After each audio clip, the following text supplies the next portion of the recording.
देखो, हेलो दोस्तों, आज के क्लास में आप लोगों को 21 फरवरी 2024 आज के दिन जो है एसएससी जीडी का जो एग्जाम हुआ है उसके फर्स्ट शिफ्ट का जो जीके का क्वेश्चन है उसका फुल जो 20 क्वेश्चन है और उसका जो आंसर है प्रॉपर सटीक आंसर मैं आपको लेकर आया हूँ। काफी इजी क्वेश्चन आया था, चाहे जीके का हो, चाहे हिंदी का हो, चाहे रीजनिंग का हो या मैथ का हो। ऐसा लग रहा है कि अब तक के एग्जामों में, चाहे दिल्ली पुलिस हो, चाहे एसएससी का जो पिछले साल एग्जाम हुआ था, उन सभी एग्जामों में सबसे आसान पेपर आज का ही था। मतलब इस बार का जो हो रहा है और आज का जो फर्स्ट शिफ्ट का 2021 का पेपर है, जिन बच्चों ने अच्छे से पेपर दिया होगा उसका सिलेक्शन तो बिल्कुल इजी वे में हो जाएगा। ठीक, आपको पता है कि एसएससी जीडी का जो एग्जाम है वो 80 क्वेश्चन का एग्जाम है और पर क्वेश्चन 2 नंबर का है। ठीक, 160 नंबर का एग्जाम है। पिछले बार शायद 142 पे जनरल वालों कटा गया था, तो आराम से बच्चा 140 प्लस ले आएगा, अर्थात एग्जाम्पल में 76 क्वेश्चन सही किया होगा उसका आराम से हो जाएगा। और जो नहीं किया भैया दोबारा तैयारी कर ले। ठीक, इसमें कोई देर वाली बात नहीं है, दोबारा करे, दोबारा तैयारी करे, दोबारा आपका हो जाएगा सिलेक्शन। 21/2/2024 फर्स्ट शिफ्ट मॉर्निंग का पेपर है। क्वेश्चन देखो कितना शानदार पूछा गया था कि लावड़ी किस भारतीय राज्य की प्रसिद्ध लोक नृत्य है। आप लोगों को मैंने करवा रखा था लावड़ी नृत्य वाले चैप्टर में, बहुत ही इजी क्वेश्चन था। इसका आंसर दिया हुआ महाराष्ट्र का फेमस नृत्य आपका है लावड़ी। लिख लेंगे आप लोग, और आप भी जो भी बच्चे देखेंगे वो लिख लेंगे, ताकि आने वाले एग्जाम में आप लोगों के लिए थोड़ा बहुत हेल्पफुल मिल जाएगा कि क्वेश्चन किस टाइप के पूछे जाते हैं। सेकेंड वही है कि दिलीप ट्रॉफी का संबंध किस खेल से है। दिलीप ट्रॉफी का संबंध क्रिकेट से है। ठीक, ये आपको पता होने चाहिए। ठीक, इसके बाद तीसरा क्वेश्चन था उस्ताद बिस्मिल्लाह खान का संबंध किस वाद्य यंत्र से। तो उस्ताद बिस्मिल्लाह खान बहुत बड़े शहनाई वादक थे। ठीक, तो शहनाई वादक से इनका संबंध था। देख कितने शानदार क्वेश्चन पूछा गया है।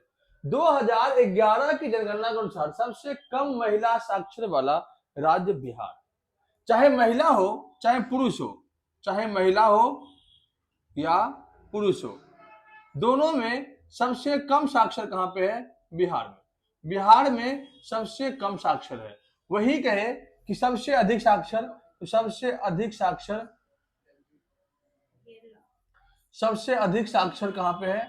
तो केरल में।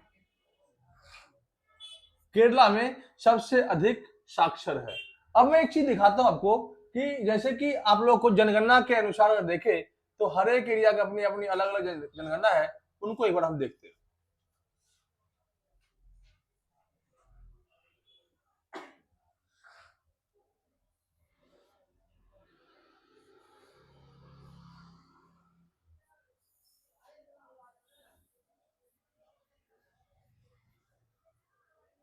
देखें, भारत के अंदर सबसे अधिक जनसंख्या जो है कहां पे है? उत्तर प्रदेश में। उत्तर प्रदेश में सबसे अधिक जनसंख्या है यूपी में। ठीक, सबसे कम जनसंख्या सिक्किम। ये जनगणना रिपोर्ट 2011 का है, क्योंकि अभी 21 वाला आया नहीं है। ठीक, सिक्किम का है। सिक्किम की कुल आबादी कितनी थी? 6 लाख आबादी। ठीक, सबसे अधिक जनसंख्या घनत्व आपका बिहार का। 1 किलोमीटर एरिया में लगभग 1100 लोग रहते हैं। 1100 लोग रहते हैं 1 किलोमीटर एरिया में।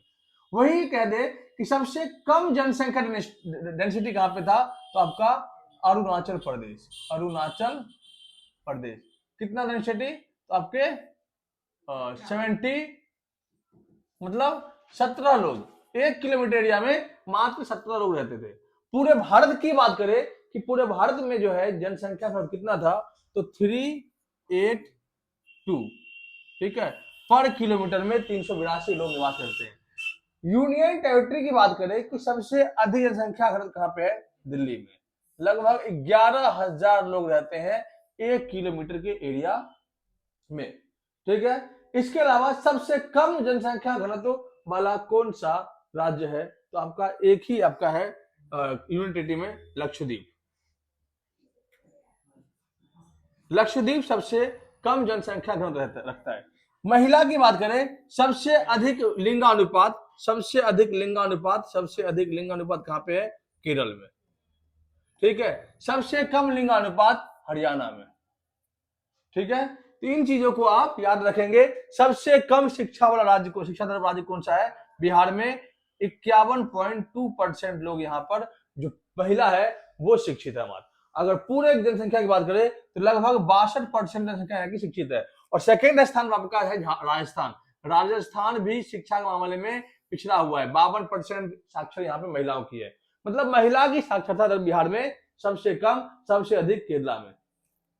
ठीक, ये क्वेश्चन जितना भी करवाया आपको ये एग्जाम में पूछ भी सकता है, तो आप लोग थोड़ा बहुत इसको भी ध्यान में रख लेंगे। नेक्स्ट, पांचवा क्वेश्चन है, वित्त आयोग का उल्लेख किस अनुच्छेद में है? तो वित्त आयोग का उल्लेख जो है 280 में है। अनुच्छेद 280 जो आपका है वो वित्त आयोग से है। ठीक है, सरोजिनी नायडू ने कांग्रेस के किस अधिवेशन की अध्यक्षता की? क्वेश्चन ये था कि भारत की प्रथम भारतीय महिला जो कांग्रेस की अध्यक्ष रह चुकी है वो कौन थी? सरोजिनी नायडू। कब? 1925 में। कौन सा अधिवेशन था? तो कानपुर अधिवेशन था। कानपुर अधिवेशन की अध्यक्षता की थी आपकी सरोजिनी नायडू। और सरोजिनी नायडू जो थी वो इस कांग्रेस अधिवेशन की अध्यक्ष रह चुकी थी। भारत की प्रथम भारतीय महिला। लेकिन यही पूछ दे यहाँ पे कि प्रथम महिला कांग्रेस के अध्यक्ष कौन थी? तो यहां पर लिख लेंगे 1917 में बनी थी एनी बेसेंट। Annie Besant. क्या पता अगले एग्जाम में आपसे ये क्वेश्चन पूछ दे, या पूछ दे कि महात्मा गांधी किस अधिवेशन में कांग्रेस अध्यक्ष रह चुके थे? तो 1924 का बेलगाम अधिवेशन। बेलगाम अधिवेशन। एक ही बार महात्मा गांधी रहे थे। महात्मा गांधी रहे थे कांग्रेस के अध्यक्ष। ठीक, बेलगाम कहां पे है? तो कर्नाटक में। तो इन चीजों को आप ध्यान से लिख लेंगे, आप पढ़ने का प्रयास करेंगे। अगला आपका है, नृत्य क्षेत्र में दिया जाने वाला सबसे बड़ा पुरस्कार। इसे वो क्वेश्चन होता है, कितना शानदार क्वेश्चन है। संगीत नाटक अकादमी पुरस्कार सुनते होंगे कि सबसे बड़ा पुरस्कार दिया जाता है संगीत नाटक अकादमी पुरस्कार। अखंड भारत में इनमें से कौन कौन से देश था? तो वहां देश मेंशन था कौन कौन से देश अखंड भारत में थे। तो पता है आपको होगा, क्योंकि नेपाल भी था, अफगानिस्तान था, आपका बांग्लादेश था, म्यांमार था, ठीक है, श्रीलंका था। इन सभी देशों को हम अखंड भारत में शामिल कर, तिब्बत भी हमारा था इसमें। ठीक, ध्यान रखना। अफगानिस्तान, पाकिस्तान, नेपाल, भूटान, तिब्बत, म्यांमार, बांग्लादेश, श्रीलंका। ठीक है, टोटल 8 कंट्री। इसके अलावा और भी थे जिनमें थाईलैंड भी था, सिंगापुर भी था। ये सभी काउंट करते थे इनको अखंड भारत में। ठीक, अगला आपका है, महाराष्ट्र सरकार ने 2023 में उद्योग रत्न किसे दिया? ये क्वेश्चन मैंने करवाया था आप लोग को, करंट अफेयर में करवाया था।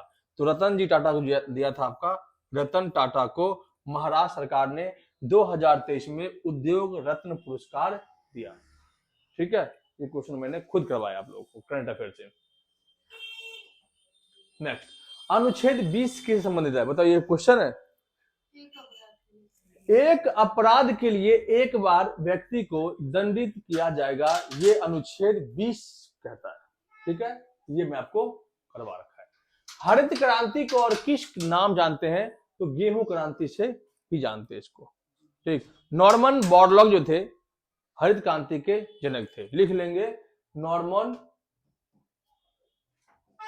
बोरलॉग हरित क्रांति के जनक थे। इसी के तहत मैक्सिको से HYV क्या लाया गया था? बीज, हाई एल्डिंग बीज जो था ना, वो लाया गया इंडिया। और भारत के अंदर हरित क्रांति की शुरुआत की गई थी। और हरित क्रांति जो है भारत की चौथी पंचवर्षीय योजना की देन है। ठीक, हर्षवर्धन ने के साम्राज्य में राजस्व कितने भागों में बटा हुआ था? 4 भागों में राजस्व बटा हुआ था। हर्षवर्धन वर्धन वंश का शासक था। वर्धन वंश की स्थापना किसने की थी? पुष्यभूति ने। ठीक है, पुष्यभूति थे, इसे पुष्यभूति कहते हैं। पुष्यभूति का बेटा हुआ प्रभाकर वर्धन। ठीक है। प्रभाकर वर्धन के 3 वारिस हुए, राज्यवर्धन, हर्षवर्धन और एक बेटी थी। ठीक है। राज्यवर्धन और बेटी के मरने के बाद हर्षवर्धन गद्दी बैठा। हर्षवर्धन का राज कवि कौन था? बाणभट्ट। ठीक है। हर्षवर्धन का राज कवि था बाणभट्ट। बाणभट्ट ने क्या लिखा था? हर्षचरित्र। हर्षचरित्र नामक पुस्तक की रचना की और प्रयाग प्रशस्ति अभिलेख लिखवाया। हर्षवर्धन की राजधानी क्या थी? कन्नौज राजधानी थी। ये चारों पॉइंट आपके आने वाले एग्जाम के लिए महत्वपूर्ण रहने वाला है। धन्यवाद। अच्छा सॉरी, प्रयाग राज में इन्होंने एक बहुत बड़ी बौद्ध सभा की मतलब सम्मेलन बुलाया था। ठीक है। उसका उल्लेख जो है हर्षवर्धन करता है। ठीक है। बाणभट्ट करता है। बाणभट्ट जो था राजकवि था। हर्षचरित्र इसकी पुस्तक थी। किसकी? बाणभट्ट की, जिसमें हर्षवर्धन के जीवनी के बारे में लिखा हुआ है। प्रयाग अभिलेख में जो है आपका हर्षवर्धन ने जो बौद्ध सम्मेलन बुलाया था बहुत बड़ा, उसके बारे में जिक्र किया गया है। इसके अलावा कन्नौज जो थी इनकी राजधानी थी। पहले जो थी थानेश्वर थी। किसकी राजधानी? इनकी, हर्षवर्धन की। ठीक है। बाद में राजधानी कन्नौज लिया था। ठीक। आगे, लोसर महोत्सव कहाँ का है? तो नए साल पे लद्दाख के लोग एक त्योहार का अनावरण करता है, त्योहार मनाते हैं, उसे हम लोसर कहते हैं। इसी में एक त्योहार और आता है लोसांग। लोसांग त्योहार आपका सिक्किम का त्योहार है। ठीक है। एक त्योहार और है सिग्मो फेस्टिवल। सिग्मो फेस्टिवल कहाँ का है? ठीक, बताएंगे आप लोग कमेंट करके कि सिग्मो फेस्टिवल कहाँ का है। सिग्मो फेस्टिवल कहाँ का है? हॉर्नबिल फेस्टिवल कहाँ का है? हॉर्नबिल फेस्टिवल कहाँ का है बताएंगे आप लोग। ठीक। नेक्स्ट, अनाका अलांकामी का संबंध किस खेल से था? तो ये बहुत थोड़ा बहुत टफ क्वेश्चन दिया गया था, स्क्वैश से था। ठीक है। 15 नंबर क्वेश्चन टफ था थोड़ा। स्क्वैश जो होता है ना, स्क्वैश खेल होता है। ठीक है। उससे संबंधित है आपका अनाका। सापेक्षता का सिद्धांत किसने दिया? ये मैंने आप लोगों को साइंस की क्लास में करवाया था। सापेक्षता का सिद्धांत अल्बर्ट आइंस्टाइन ने दिया था। ये मैंने आप लोगों को करवाया था फिजिक्स में, याद करो। ठीक है। किस खेल में भाग लेने वाले को मुक्केबाज कहा जाता है? कुश्ती। कुश्ती। हरित क्रांति का संबंध किस क्षेत्र से था? कृषि से। 2 क्वेश्चन मेरे को नहीं मिला है। आपके 18 क्वेश्चन देखो कितना इजी और कितना शानदार क्वेश्चन था। एसएससी जीडी का आज का फर्स्ट शिफ्ट का पेपर है। इसी प्रकार से रीजनिंग का भी क्वेश्चन इसी प्रकार से दिया हुआ था।